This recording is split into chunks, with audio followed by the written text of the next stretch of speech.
Hello, and welcome to This Is Not What I Signed Up For, the podcast for first time managers teaching you how to swim so you don't sink with your new responsibilities. Now, today I am very happy to have Marc Haine with me. Marc has been in hospitality and service based industries for 35 years, and he knows one thing for sure: people don't stay because of perks, they stay because they feel seen, heard, and valued. And I absolutely love that. And it's so true, and I can see it through my own career when I was still in corporate. Exactly that. So spot on there, Marc. And Marc, as he said in his bio to me and all that, he helps turn casual participants into committed ambassadors, which I think is such a great way of putting things.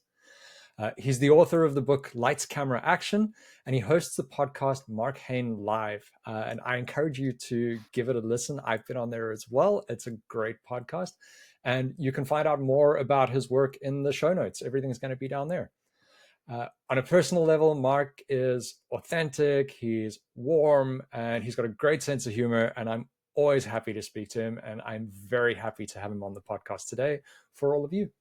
So welcome, Marc. Thank you so much. My goodness, if you kept going, my head would kind of explode out the sides of the frame, I think. Oh, well, your achievements are a list longer than that. Marc, I start all of these podcasts out with one question. What is the worst piece of management advice you've ever received? I have to go back to when I was 17 years old. I was in the workforce in the late 1970s, and I got promoted to a swing manager, and I got chastised because I didn't scream enough. Oh. They thought I was too easy on the staff because I didn't yell and scream at people. Oh, wow.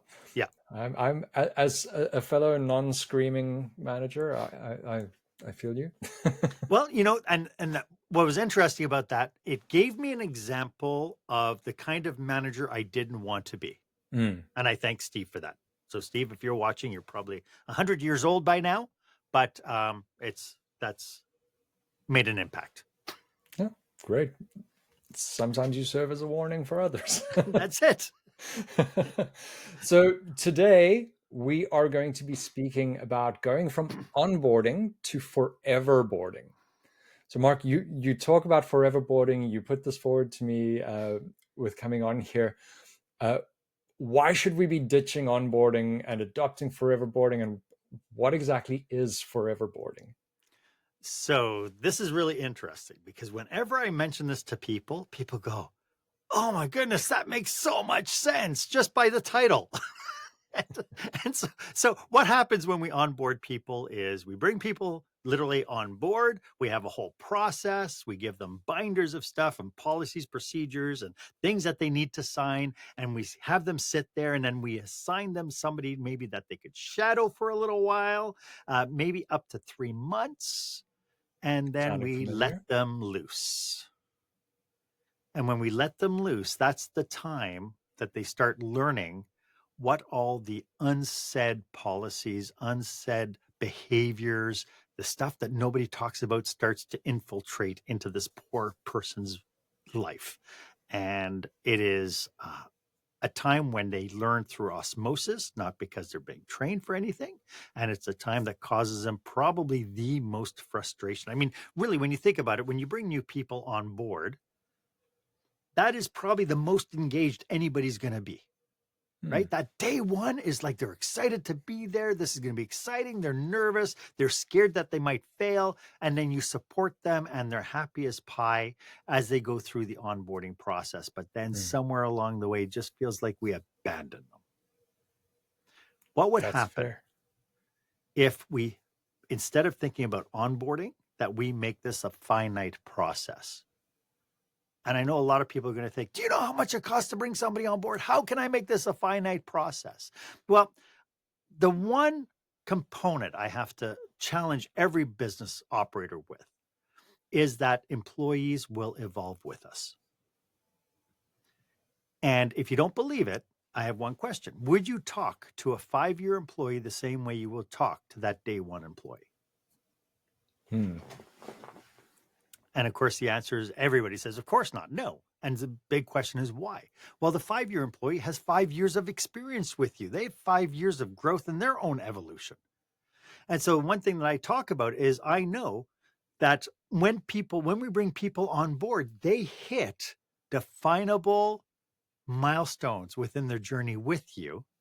And whether or not we are prepared for those milestones to be able to fill their wants and needs and answer the questions they have at each of these milestones, that will dictate if they continue on to become an engaged participant within our business and maybe even an ambassador, or if they're going to be falling into the pit of the tainted and wallowing in the pit of the tainted, being a disengaged employee. Tell me a bit more about that pit of the tainted. I've seen you mention that before, and I'm very curious to hear more about that. Well, the 2025 State of the Workplace Gallup survey just came out. The report just came out, and they say that worldwide, the employee engagement level has dropped by another 4%. We are at the lowest engagement ever within our workplaces right this minute. This is what I call the pit of the tainted. Now, the pit of the tainted could be just casual kind of displacement. It's like, I'm not going to step up. I'm not going to bring ideas forward because I'm just going to get shot down. You have some people who are just happily wallowing in the pit of the tainted. I'm here to do my job. I'll do my job. Then I'll go home, collect my paycheck. That's all I'm going to do. And that's good for some people for a little while. There are other people in the pit of the tainted, people who are kind of up to here, and they're drowning. These are people who turn into kind of the gossipers of our business. They become the cancers of our organizations.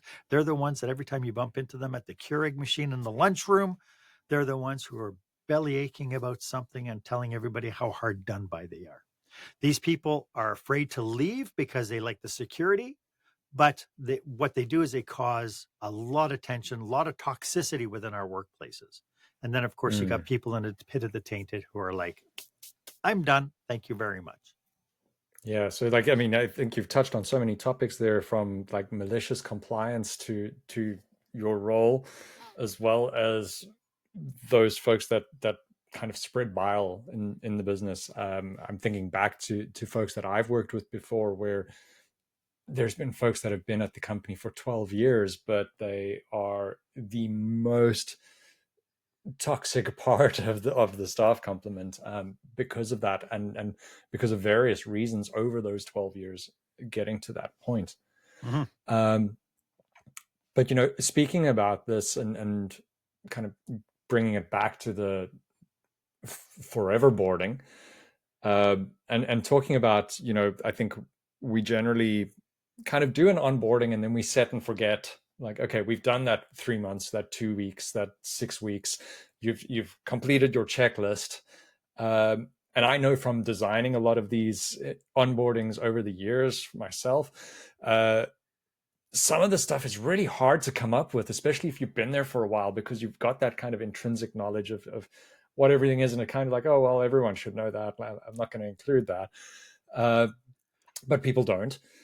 But, it can be hard to kind of keep up. I'm trying to think how we keep this as a forever thing. How do you fulfill finding how to set this up as a forever thing? How do you get those needs going forward? So the first thing we have to understand is that people are on a journey with us. And so, and it's really definable. For instance, like when somebody first comes on board, we're not going to talk about the prospecting side. That's a different, that's if when somebody starts with you, they've already prospected. Between your interactions with them up until that point, they've turned around and they've said, yes, I'd like to work with you. So whatever you did to get the prospecting, you're successful to that point. When they come on board, they enter in what I like to call the newbie phase.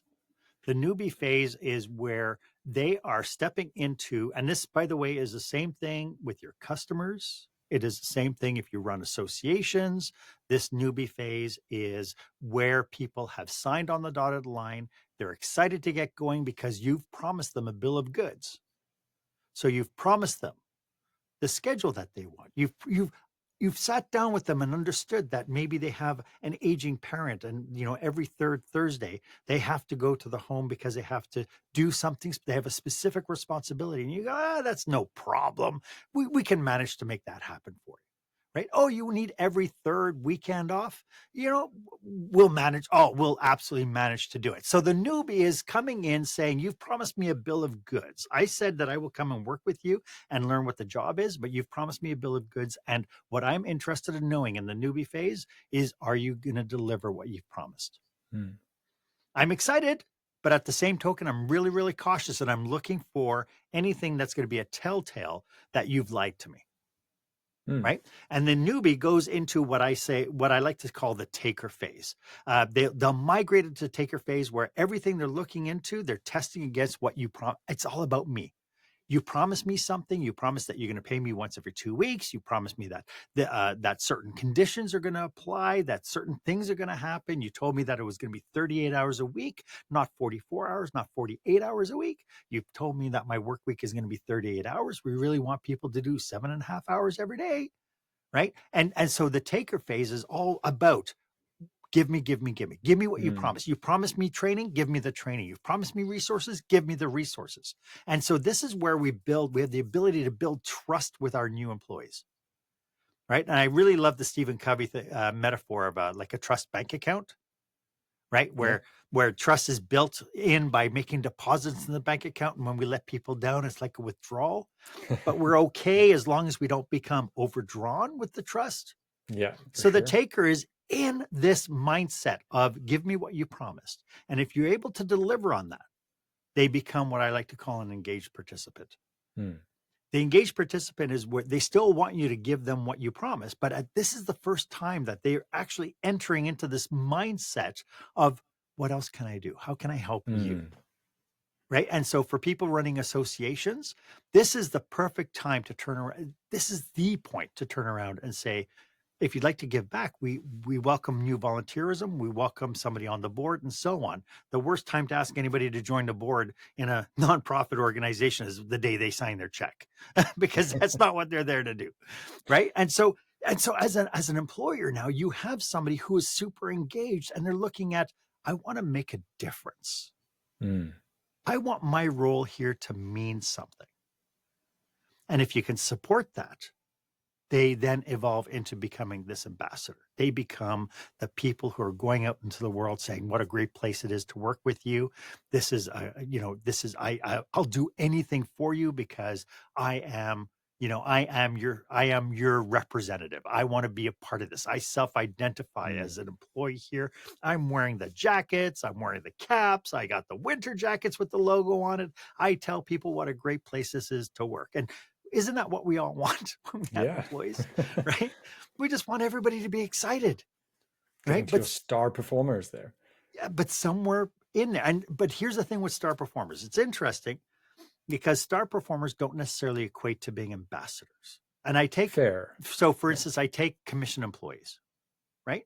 Highly competitive work environments where, you know what, I'm going to become the best salesperson, and I'm going to do it on the backs of everybody regardless. I don't care who I hurt, as long as I get the numbers. That is a toxic work environment, in spite of having a high performer. Yeah. Right? Now, you started the thing by asking, how can we keep Foreverboarding going? When we understand these milestones are definable, when I sit down with organizations and actually do the workshop for this, they can actually put people into these spots. They can actually put names. Oh yeah, this sounds exactly like Jim. Oh no, Donna's an engaged performer. Oh no, Sam, unfortunately, is in the pit of the tainted. We can tell, right? And so we know this. We can actually map it out. The flip side, or the feedstock of being able to support these milestones into what I call Foreverboarding, is changing the dynamics of what we call a manager.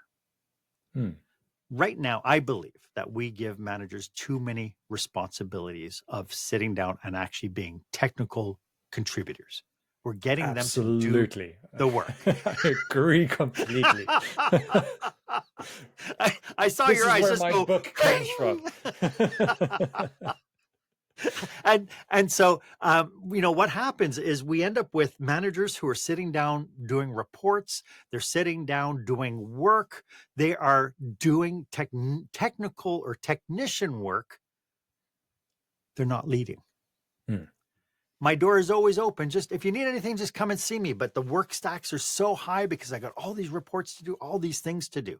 And so what we're actually doing is we're under-resourcing managers with time and with personnel, forcing them to do work, and they're not actually becoming leaders. And more importantly, the key to foreverboarding is we have to turn managers into coaches. Hmm. When we watch a hockey game or a football game or a basketball game, we're not telling the coaches, okay, you know what, we're losing the game. I think maybe as a manager, I think you should go in there now. Right? But in business, we're always doing that. We're always kind of relying on, oh, we're short-staffed. Oh, I guess the manager's going to have to get away from the desk and contribute something.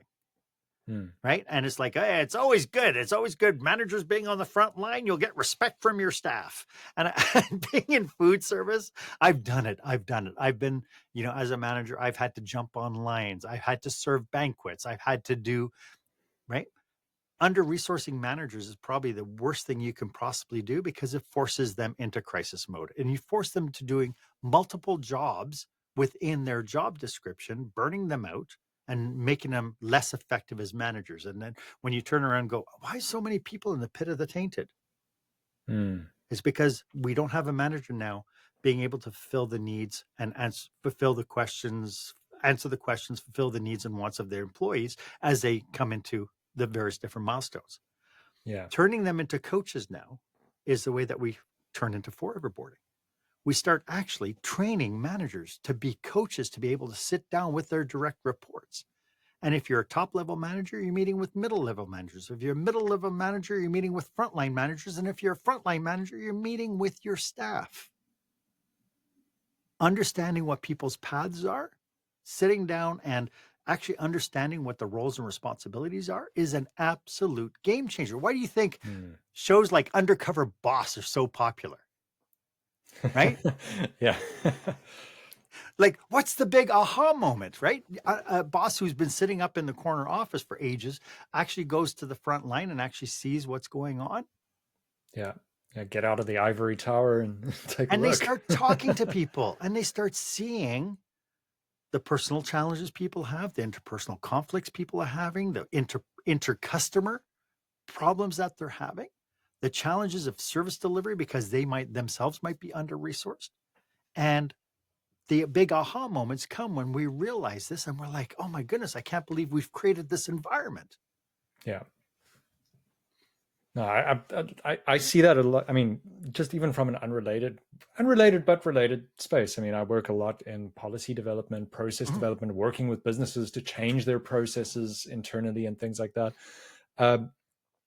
And when you have that separation with folks not talking and not having that, I think, as you put it, a coaching relationship with people, you have a lot of disconnect that starts happening. And we see it over and over with trying to design processes that you ask the manager, well, how does this work? How does this go in your business? Or you ask the executive team, how does this work in your business?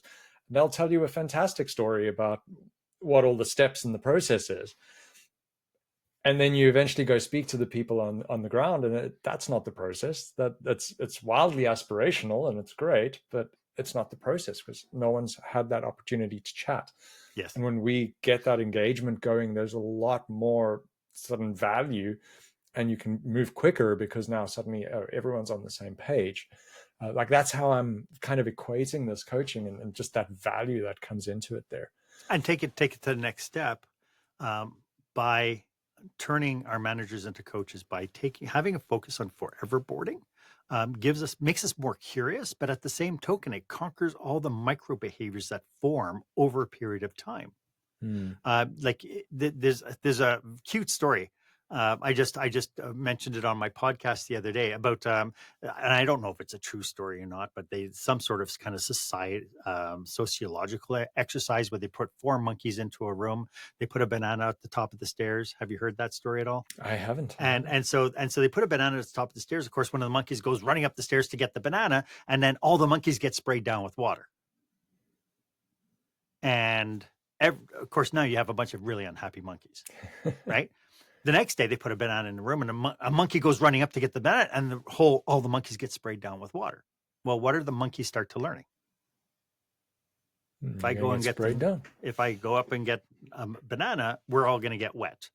So we better not even try. Oh, there's a banana. No, not going to touch it because we don't like to get sprayed down with water.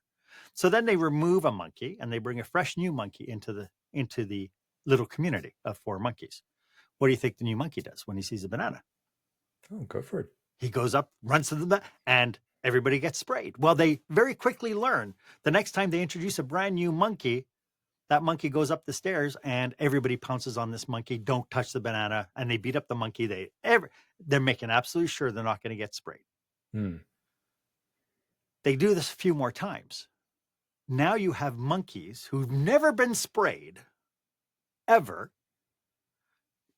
seeing a monkey go up to get a banana, and everybody's jumping on that jumping on that monkey, making sure he doesn't touch that banana. They don't know why. Right? And then we get into this whole environment of, well, that's the way we've always done it. Yeah. And so a lot of times in my world, in hospitality and so on, we'll put procedures in place. We'll teach cooks how to do certain things. We'll teach bartenders how to do certain things. But then over a period of time, they'll come up with their own shortcuts or their own interpretation and this sort of thing. And then when you come in and you go, I don't know why the quality is so terrible. And you go in and you go, oh, how'd you do this? Well, Steve taught me. Well, Steve, well, because John taught me. People have just lost the plot because it becomes, oh, well, that's the way we've always done it. And so processes and behaviors evolve this way. Yeah. Yeah. And with the coaching, becoming coaches rather than managers, focusing on foreverboarding, finding out and understanding where people are in their journey allows the managers to start understanding where people are, what their needs are. But at the same token, you conquer micro behaviors much, much quicker. Yeah. One of the things that I've done for a long time, and it was a lesson I learned, I think, far too late in my career, was regular meetings that weren't KPI meetings or your quarterly review meetings. I think when I first became a manager, that was what I did. I met with my staff when it was the quarterly review. And you've got 3 months then for things to go very pear-shaped in some cases. And some companies I worked at was an annual review. There was no quarter review. Yep.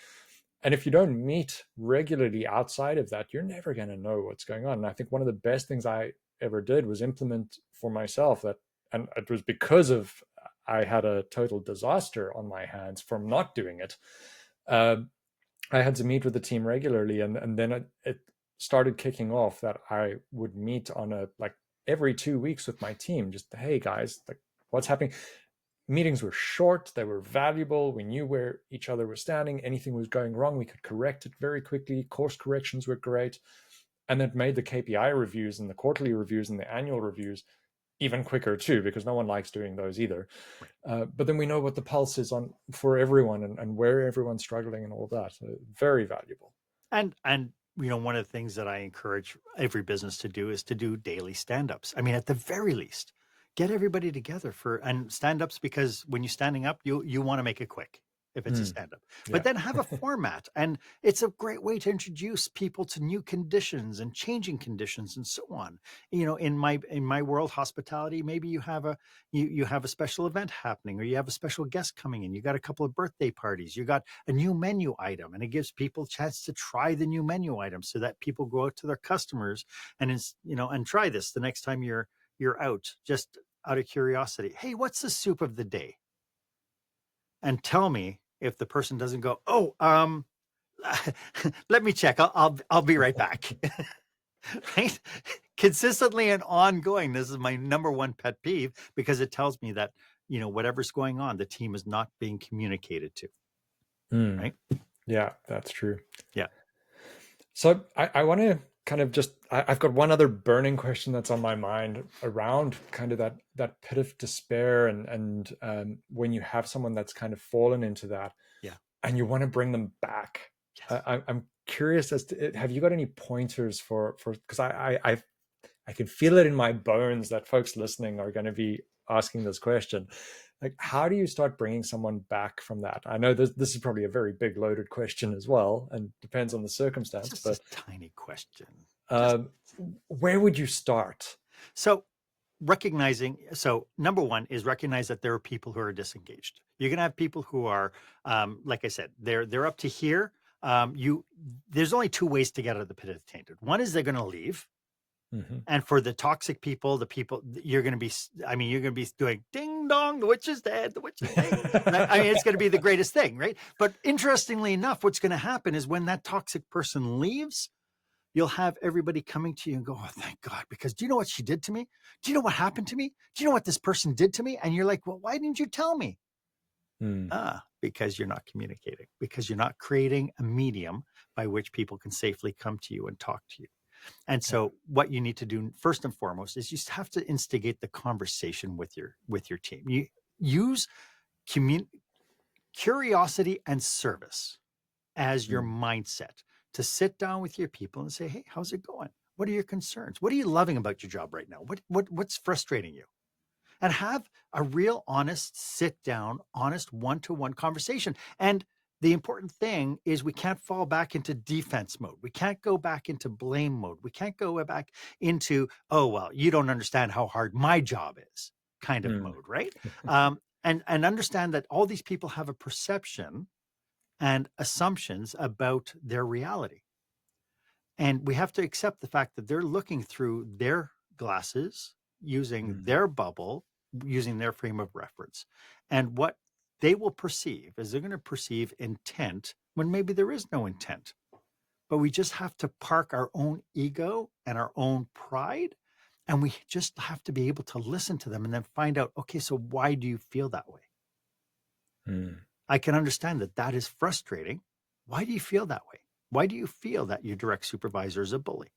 Why do you feel that the people you're working with are kind of jumping all over you, and they are doing less work but being the loudest? Because people say, the squeaky wheel gets the oil. Why do you feel that that's the squeaky wheel? Right? And actually have one-on-one conversations. The minute you start to listen, the minute you understand where they're coming from, their frame of reference, you're then able to start figuring out, how do I pull this person back into the fray? Mm. And interestingly enough, when you think about the path, when you pull people out of the pit of the tainted, they're not going to become an engaged participant. They're going to come into the taking phase, Mm. because they're going to say, well, you know what? I just had a conversation with you. You've said that you're going to address this. You've made some more promises. I'm back in taker phase. Prove to me I can trust you. Prove to me you're going to deliver on your promises. Prove to me I'm going to get what you just said I'm going to get. And then they'll continue their journey into the engaged participant. Does that make sense? That makes absolute sense. It's an aha, and it sounds so simple, but it's like having you point that out is like, oh, that's fantastic. And you know what? That's why I said it's not really that big of a question, because really, at the end of the day, we're dealing with human beings. Mm. Right. And again, if we can, curiosity, number one, we have to bury our own ego. We can't, because too many people will hang their hats on. And as soon as they hear any kind of criticisms, like, oh, well, you don't understand. You don't understand what I have to go through. You don't. Right. And that just shuts everybody down. Nobody cares. Yeah. Nobody cares. It's like, again, I'll use my reference to hospitality. You go to a restaurant and you say, I'm sorry, the food's taking, don't you understand how busy we are? I don't care. I've been sitting here for 45 minutes waiting for an appetizer. I don't care. Right. So, and it's the same thing from a leadership and employee perspective. Yeah. Wow. Marc, thank you so much for your insights here. This has been great. It's going to be great for the listeners as well. I'm so thankful for you having been here. My pleasure. Tell our listeners, what are some of the things that you're currently busy with? So I talk about this all the time. I work with intact teams. I want to bring in like taking this concept one step further, I am tired of going into organizations and hearing from people, oh, this is a great, we're just a happy family. And so I believe that most families are really dysfunctional. Like, I mean, I don't know if you can look back in your family and go, yeah, I don't want to work in my family. Like, I don't want gossip Stan, Thanksgiving, know it all Stan to be in my team. So what I've been really focused on now is this idea that I really want people to start thinking of their organizations as communities. They're within communities, we have other communities, right? Just like you have within Toronto, you have, regions of Toronto. Within regions of Toronto, you have, right? And so it's the same thing in our organizations. We have the organization. Within the organization, we have teams or departments. Within departments, we have teams. Within teams, we have individuals. And understand that when we start thinking about our organizations as being communities, right away, you have already assumptions of accountability. That we are accountable not only for ourselves, but we're accountable for the people around us. And I do believe that if we can create that sense that people belong to a community and that we are this community, I think we end up with a lot less interpersonal conflicts, a lot more communication. Oh, that's fantastic.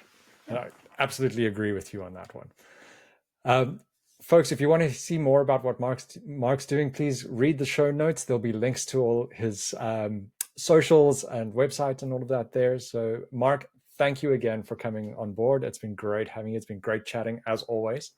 And thank you very much to our listeners for being there as well. And until next time, everyone, keep swimming. Thank you for listening. If you liked what you heard, give our guests a follow and hit the subscribe button for plenty more content like this. I've got a book out covering the type of subjects you've just heard, available on my website, thisisnotwhatisiguredupfor.com, or over on Amazon. While you're at it, sign up for my newsletter or follow me on Instagram at @RossG_Saunders to get news about blog posts, e-courses, and new episodes as they're released. If you'd like to get me in to speak to your leadership teams or to coach some of your managers, reach out to me via the website or drop me a line over at LinkedIn. Till next time, keep swimming.